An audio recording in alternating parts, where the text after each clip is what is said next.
안녕하세요. 새 비디오에 오신 것을 환영합니다. 수백만 년 전 인류가 출현하기 훨씬 전인 시대에 무서운 바다 괴물들이 우리 행성의 바다에 살았습니다. 이 해양 동물들 중 일부는 매혹적일 뿐만 아니라 매우 위험했습니다. 그들은 강력한 포식자의 독특한 특징과 특성을 가지고 있었습니다. 오늘 우리는 여러분에게 가장 위험한 멸종된 바다 괴물 20마리를 보여드리겠습니다. 이 채널을 처음 사용하십니까? 구독과 좋아요, 알림 설정 부탁드리겠습니다. 20번 시팍티누스는 카멜레온처럼 색이 변할 수 있는 위험한 바다 괴물입니다. 먹이를 절반 크기로 삼킬 수 있으며 속도 면에서 바다의 거의 모든 곳을 능가할 수 있습니다. 이 악몽 같은 생물은 한때 약 1억 년에서 6,600만 년 전인 백악기 후기에 살았던 거대한 육식성 동물이었습니다. 이것은 멸종된 뼈 물고기 그룹에 속했습니다. 이 육식성 물고기는 북아메리카의 바다, 강, 담수호에 서식했습니다. 시팍티누스는 무시무시한 사냥꾼이었고 크고 날카롭고 맞물리는 이빨을 가지고 있었고 턱을 매우 크게 벌릴 수 있었습니다. 겉모습만큼이나 무서웠죠. 화석 증거에 따르면 시팍티누스는 고속으로 수영하고 물에서 효율적으로 움직일 수 있도록 잘 발달된 가슴 지느러미를 가지고 있었다고 합니다. 색이 변할 수 있다는 사실은 환경에 녹아들어 포식자를 쉽게 피할 수 있도록 도와주었습니다. 또한 뱃속에서 더 작은 시팍티누스 자네와 함께 시팍티누스 화석이 발견되어 그들이 식인 풍습을 가졌음을 시사했습니다. 19번 자이언트 소우라고도 알려진 온초프리스티스는 백악기 후기에 살았던 멸종된 자이언트 톱니피쉬종입니다. 바다 괴물은 상어처럼 보이지만 실제로는 가오리와 더 밀접한 관련이 있다고 합니다. 가장 눈에 띄는 특징 중 하나는 치명적인 가시가 장착된 톱 모양의 주둥이입니다. 이것은 큰 해양 생물이었고 일부 표본은 길이가 거의 9m에 달했습니다. 이것은 얕은 바다에 살았으며 작은 물고기와 무척추 동물을 사냥했을 가능성이 있습니다. 온초프리스티스라는 이름은 그리스어로 온쿠스와 프리스티스에서 유래했습니다. 때때로 전기톱 물고기라고도 하죠.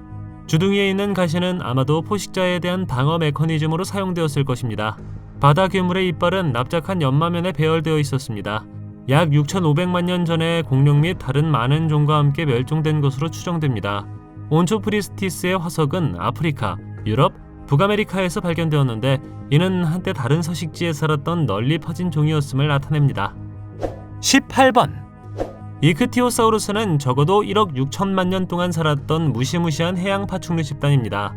일부 이크티오사우루스는 지금까지 살았던 가장 큰 해양 파충류였으며 길이가 21m로 가장 컸습니다. 이 바다 생물은 중생대의 전 세계 바다에 살았다고 합니다. 그들은 현대의 돌고래와 비슷한 신체 구조를 가지고 있었습니다. 길고 강력한 꼬리를 가진 빠른 수영 선수였으며 물속을 헤쳐나갈 수 있었습니다. 이 매혹적인 바다 생물은 해양 환경에서 번성할 수 있는 다양한 신체적 특징을 가지고 있었습니다. 그들의 몸은 수영할 때 저항을 감소시키는 다양한 작은 비늘로 덮여 있었고 그들은 어두운 곳에서도 잘 볼 수 있는 크고 강력한 눈을 가지고 있었습니다. 이것의 화석은 남극 대륙을 포함한 모든 대륙에서 발견되었습니다. 17번 팔레오피스는 에오세 시대에 살았던 멸종된 바다뱀 속입니다. 이 뱀들은 그 당시에 가장 큰 뱀들이었죠. 팔레오피스는 물고기, 거북이, 고래까지 다양한 바다 먹이를 포식하는 강력한 포식자였습니다. 크기에도 불구하고 이것은 놀라운 속도로 수영할 수 있는 놀라운 바다 생물이었죠. 길쭉하고 가느다란 몸과 납작한 꼬리 덕분에 물속을 쉽게 미끄러지듯 이동할 수 있어 먹이를 사냥하는 데 매우 능숙했습니다. 이것의 가장 큰 종은 길이가 12m 이상이었던 것으로 생각되며 크기는 현대 아나콘다와 비슷합니다. 이 거대한 뱀은 날카로운 이빨로 가득 찬 인상적인 턱을 가지고 있어 먹이를 쉽게 잡고 삼킬 수 있었습니다. 두개골 기저부에 있는 특수 관절은 턱을 예외적으로 넓게 벌릴 수 있게 해주었습니다. 그들의 인상적인 사냥 기술에도 불구하고 팔레오피스는 약 2300만 년 전인 올리고세 시대의 화석 기록에서 사라졌습니다. 멸종의 정확한 이유는 아직 밝혀지지 않았습니다. 무엇이 그들을 몰락하게 만들었다고 생각하십니까? 댓글로 알려주세요. 16번 리조듀스는 지금까지 발견된 가장 오래되고 가장 큰 물고기 중 하나이며 진정한 거인이라는 인상적인 칭호를 얻었습니다. 최대 6m의 추정 길이와 1톤 이상의 무게를 가진 이 동물은 당시의 최상의 포식자였으며 강력한 사냥꾼이 될 수 있는 몇 가지 특징을 가지고 있었습니다. 날카로운 이빨로 가득 찬 입과 유선형의 몸체를 가지고 있어 먹이를 잡고 삼키는데 매우 능숙했습니다. 먹이는 물고기, 양서류, 아마도 작은 파충류를 포함한 다양한 수생동물로 구성되어 있었을 것입니다. 이것의 위험한 측면은 수생 생태계를 지배하는 능력에 있습니다. 이것은 모든 물을 지배했으며 역사상 가장 괴물 같은 강괴물로 간주됩니다. 불행히도 물고기에 대한 정보는 너무 많이 알려져 있지는 않습니다. 우리는 이것이 3억 7,700만 년에서 3억 1,000만 년 전 대본기와 석탄기 동안 살았다는 것을 알고 있습니다. 그들은 그 당시 변화하는 해양 환경에 더 잘 적응한 초기 가오리 지느러미 물고기와 상어와의 경쟁의 결과로 멸종된 것으로 생각됩니다. 15번 둔클레오스테우스는 약 3억 8,200만 년에서 3억 5,800만 년 전인 대본기 후기에 존재했던 멸종된 대형 물고기 중입니다. 이것은 당대의 가장 지배적인 포식자 중 하나였던 고대 물고기 그룹에 속합니다. 이것의 턱은 믿을 수 없을 정도로 강력했으며 역사상 가장 강력한 무는 힘으로도 알려져 있습니다. 많은 친척들과 마찬가지로 둔클레오스테우스는 다른 해양 포식자로부터 자신을 보호할 수 있는 갑옷과 같은 피부를 가지고 있었습니다. 크기와 인상적인 사냥 기술에도 불구하고 특이한 먹이 행동을 보였습니다. 둔클레오스테우스는 먹이를 단속하기 위해 실제 이빨 대신 날카롭고 뼈 같은 판이 있는 크고 강력한 턱 구조를 가지고 있었습니다. 주로 상어나 오징어와 같은 다른 큰 물고기와 해양 동물을 먹었을 가능성이 높습니다. 무서운 사실은 둔클레오스테우스의 길이가 10m까지 자랄 수 있어 지금까지 살았던 가장 큰 물고기 중 하나가 되었다는 사실입니다. 14번 다코사우루스는 약 1억 5,400만 년에서 1억 년 전인 쥐라기 후기와 백악기 초기에 살았던 멸종된 악어종입니다. 다코사우루스라는 이름은 눈물을 의미하는 그리스어 다코스와 톱니 모양의 이빨을 나타내는 도마뱀을 의미하는 사우루스에서 유래했습니다. 다코사우루스는 옆으로 압축된 톱니 모양의 이빨을 가지고 있어 먹이의 살을 쉽게 찢을 수 있었습니다. 이 해양 파충류는 최상의 포식자로 간주되었으며 물고기, 오징어 및 기타 파충류를 포함한 다양한 먹이를 먹었습니다. 그리고 여기에 놀라운 부분이 있습니다. 이것은 두개골 운동증을 가지고 있었는데 이는 먹이를 먹고 사냥하는 동안 위턱이 독립적으로 움직일 수 있다는 것을 의미합니다. 이 능력으로 인해 턱을 더 크게 벌리고 더 강력하게 물 수 있었을 것입니다. 다코사우루스의 화석은 유럽, 남아메리카, 심지어 아시아의 일부 지역에서도 발견되었습니다. 그들은 때때로 다른 선사시대 해양 파충류의 유골과 함께 발견되어 무리를 지어 살았거나 협동 사냥을 했을 수 있음을 시사합니다. 13번 툴리의 괴물이라고도 알려진 툴리 몬스트룸은 약 3억 년 전에 살았던 멸종된 무척추 동물 중입니다. 이것은 몸 길이가 약 30cm이고 한 쌍의 발톱이나 갈고리로 끝나는 긴 몸통 모양의 구조를 가진 이상하게 생긴 동물이었습니다. 몸은 분절되어 있었고 등을 따라 2개의 지느러미가 있어 수영할 때 사용했습니다. 해부학적 구조가 독특하고 현대 동물과 강하게 닮지 않았기 때문에 정확히 어떤 종류의 동물이었는지는 아직 완전히 명확하지는 않습니다. 그러나 과학자들은 이것을 벌레에서 인간에 이르기까지 모든 것을 포함하는 동물 그룹인 빌라테리아의 구성원으로 분류했습니다. 특이한 모습에도 불구하고 이것은 아마 그 당시 해양 생태계의 중요한 부분이었을 것입니다. 화석은 주로 북아메리카, 특히 일리노이에서 발견되었습니다. 화석은 퇴적물 속에 있었는데 이는 그것이 얕은 바닷물에 살았음을 시사합니다.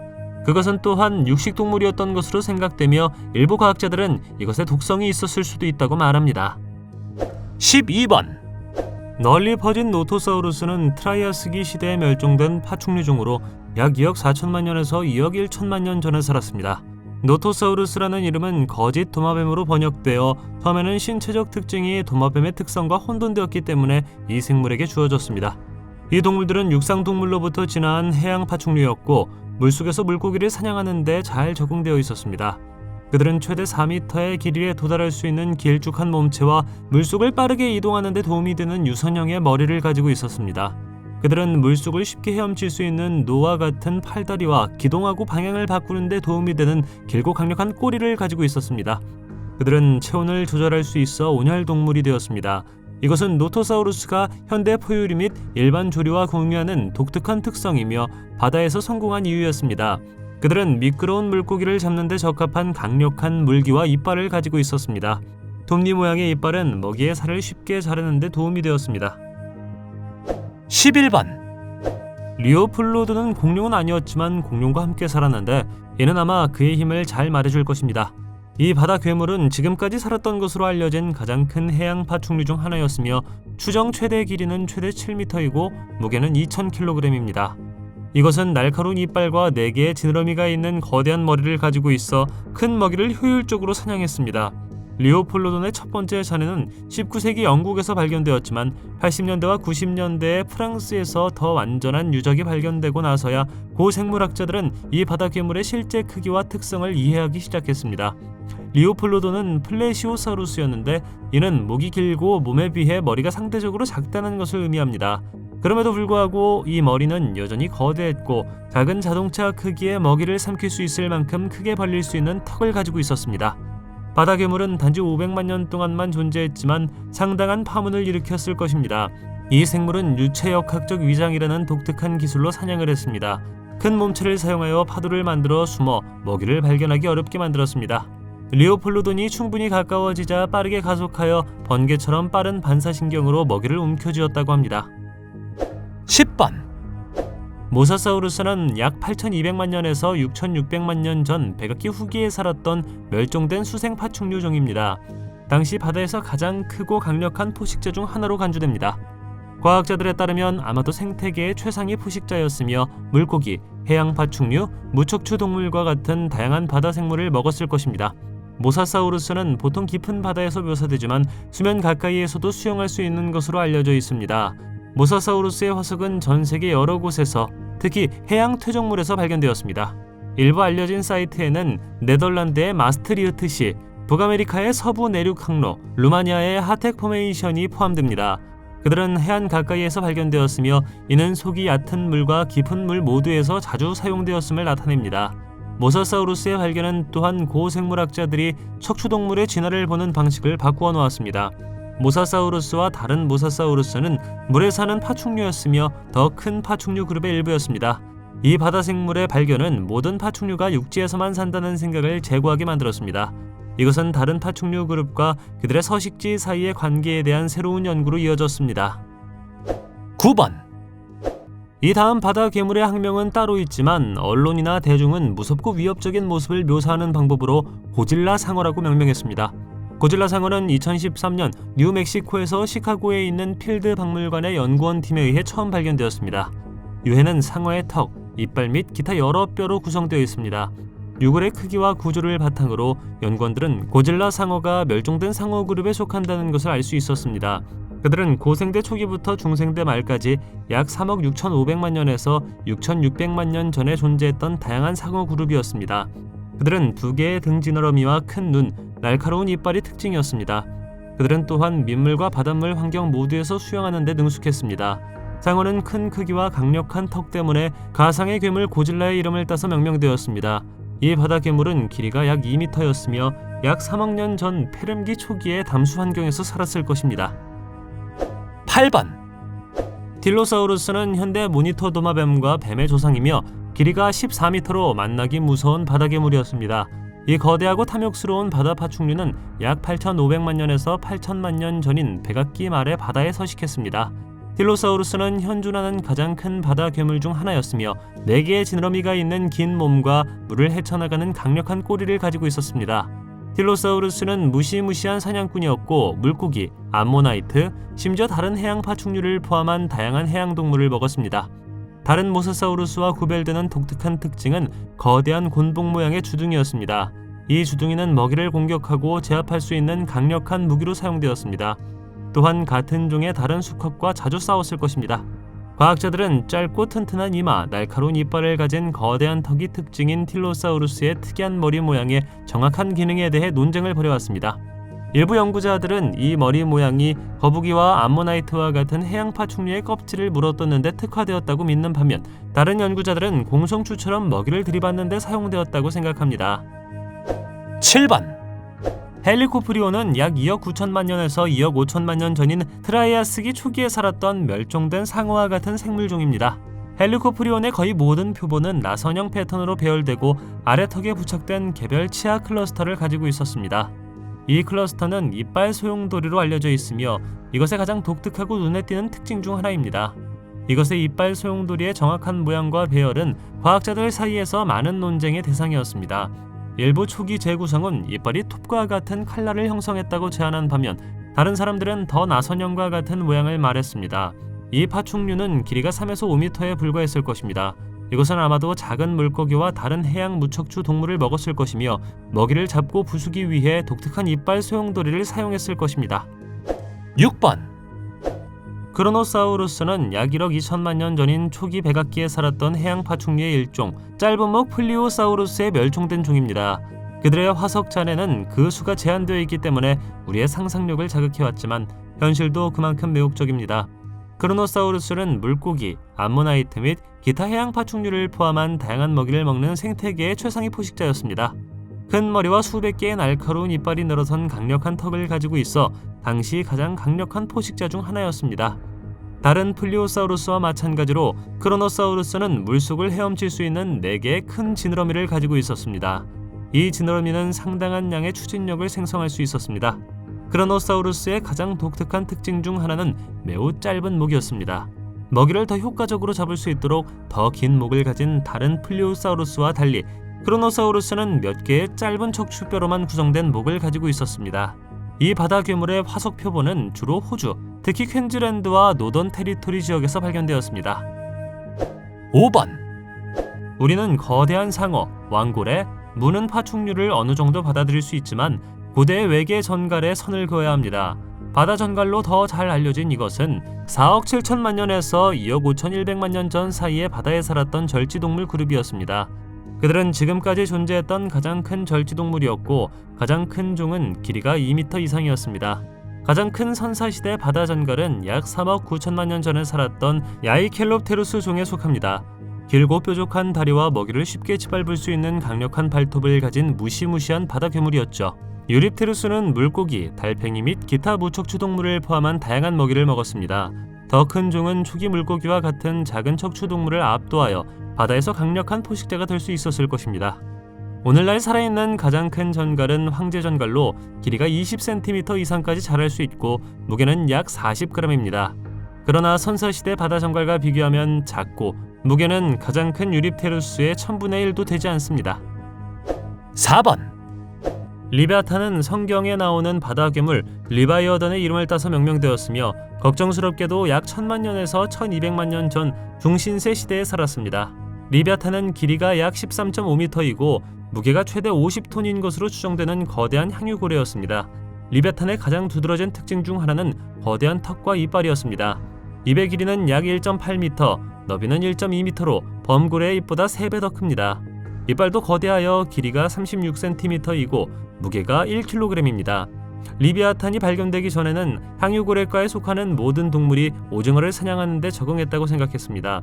그러나 리비아탄의 거대한 턱과 이빨은 그것이 더 다양하고 폭력적인 먹이를 먹었을 가능성을 시사합니다.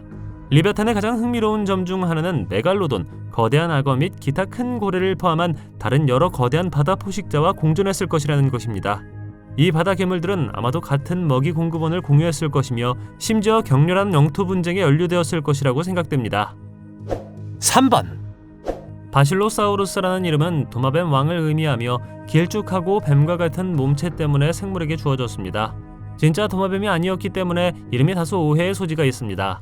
헷갈리는 이름은 원래 척추뼈의 모양이 도마뱀의 척추뼈와 비슷하기 때문에 붙여졌습니다. 더 연구한 결과 바실로사우루스는 도마뱀이 아니라 고래의 일종이라는 것이 분명해졌습니다. 그들은 약 4130만 년에서 3390만 년 전인 에오세 후기에 살았던 크고 육식적인 선사시대 고래였습니다. 고래 또는 해양 포유류의 가장 오래된 알려진 유형 중 하나이죠.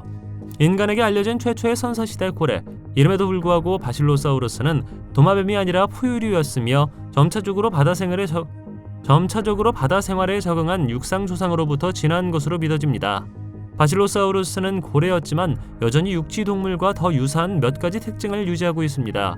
예를 들어 이것은 운동에 사용되지 않는 작은 뒷다리를 가지고 있었습니다. 또한 날카로운 이빨이 있는 길고 좁은 주둥이를 가지고 있어 먹이를 잡고 먹는 데 적합했습니다. 바실로사우루스는 길이가 20m까지 자랄 수 있고 무게는 최대 10톤까지 나갈 수 있습니다. 화석화된 위 내용물은 때때로 상어와 다른 고래와 같은 더 큰 생물도 먹었다는 것을 시사합니다. 2번 프레데터 X, 플리오사우루스라고도 합니다. 이 바다 괴물은 유럽의 쥐라기 후기에 살았던 플레시오사우루스 종의 일종입니다. 무서운 특성과 거대한 크기 때문에 프레데터 X라는 별명을 얻었습니다. 플리오사우루스 펑케이는 발견된 가장 큰 플리오사우루스로 길이는 약 12m이고 무게는 약 45톤입니다. 2m의 거대한 두개골에는 거대한 턱이 장착되어 있었습니다. 약 15,000kg의 교합력을 생성하죠. 엄청난 크기에도 불구하고 이 바다 괴물은 민첩하고 빠른 수영 선수였으며 잠재적으로 최대 35km의 속도로 수영할 수 있었습니다. 이로 인해 먹이에게 빠르게 접근하여 파괴적인 물기를 전달할 수 있는 강력한 포식자가 되었습니다. 플리오사우루스는 물고기, 상어, 어룡과 같은 다른 해양 파충류, 심지어 공룡을 포함한 다양한 먹이를 먹었습니다. 일부 과학자들은 다른 플레시오사우루스도 잡아먹어 쥐라기 후기에 바다의 최상위 포식자 중 하나가 되었다고 믿습니다. 1번 메갈로돈은 지구상에 존재했던 가장 크고 강력한 포식자 중 하나였습니다. 약 2300만 년에서 300만 년 전인 신생대에 살았습니다. 이것은 길이가 18m까지 자랄 수 있고 무게는 최대 100톤까지 자랄 수 있는 것으로 추정됩니다. 거대한 이빨은 최대 18cm까지 달할 수 있어 알려진 다른 어떤 상어종보다 큽니다. 이 상어는 전 세계의 바다에 살았고 고래, 돌고래, 거대한 거북이, 심지어 다른 상어를 포함하여 잡을 수 있는 거의 모든 것을 먹는 최상의 포식자로 알려졌습니다. 이것은 시속 60km의 속도로 수영할 수 있는 절대적인 짐승이자 탱크였습니다. 또한 먼 거리에서 먹이를 감지하는 데 도움이 되는 놀라운 후각을 가지고 있었습니다. 대부분의 과학자들은 메갈로돈이 멸종했다는 데 동의하지만 왜 메갈로돈이 약 300만 년 전에 지구에 사라졌는지 이해하려고 노력하고 있습니다. 일부 사람들은 메갈로돈이 여전히 헤엄치고 있다고 믿는데 이는 바다의 극히 일부만이 탐사되었기 때문입니다. 당신은 어떤 바다 괴물이 되살아나는 것을 보고 싶습니까? 댓글로 알려주세요. 동영상이 마음에 들면 좋아요 부탁드리겠습니다. 저희가 만든 동영상을 더 보고 싶으시다면 화면에서 동영상을 클릭하거나 채널을 살펴보세요. 시청해주셔서 감사드리며 다음에 뵙겠습니다.